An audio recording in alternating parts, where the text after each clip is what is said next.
ពីស្គាល់គេអូនប្លែកខ្លាំងណាស់មកមិនប្តេជ្ញានិយាយត្រង់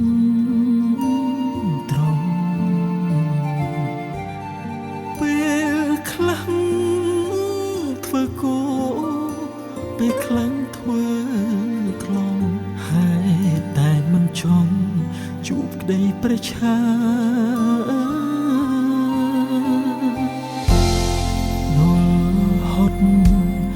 ខ្លាំងពេកបិទភ្នែកលេងបានមកសូមរំខានជួយពិចារណាតាំងពីស្គាល់គេអូនផ្លែពុនណាបើមិនដឹងណាចាំបងជួយប្រាប់អូនស្ដីគុំរស់គុំរើយនៅក្បែរត្រានត្រើយមានអារម្មណ៍ឈឺចាប់មួយថ្ងៃដប់ដងធ្លាប់ខលសាសងទូរស័ព្ទទំលោកនេះប្រែជាបាត់បែកស្ងាត់ស្ងាត់ខលលែងចង់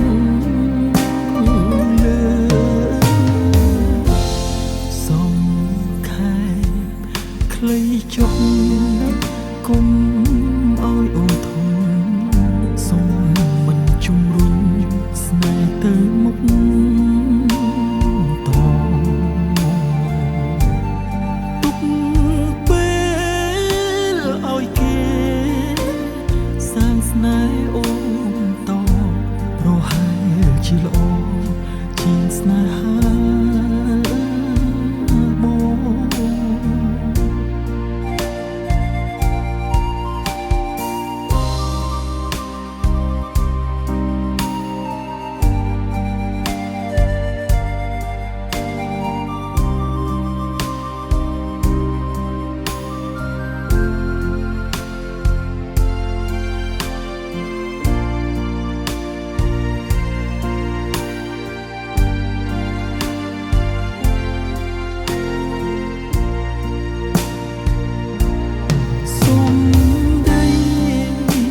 អូនស្ដី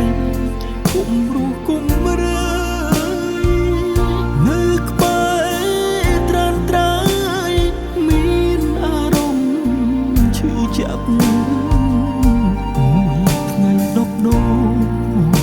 ធ្លាប់ខលសាសងទូរស័ព្ទទំលោកនេះប្រែជាបាត់បែកស្ងាត់ស្ងាត់ក៏លែងចង់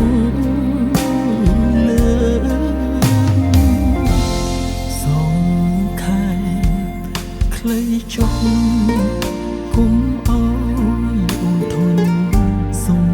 មិនជំរុញស្នេហ៍ទៅមុខតទុកពេលឲ្យគេសាងស្នេហ៍អូនតប្រហែលជាល្អជាងស្នេហា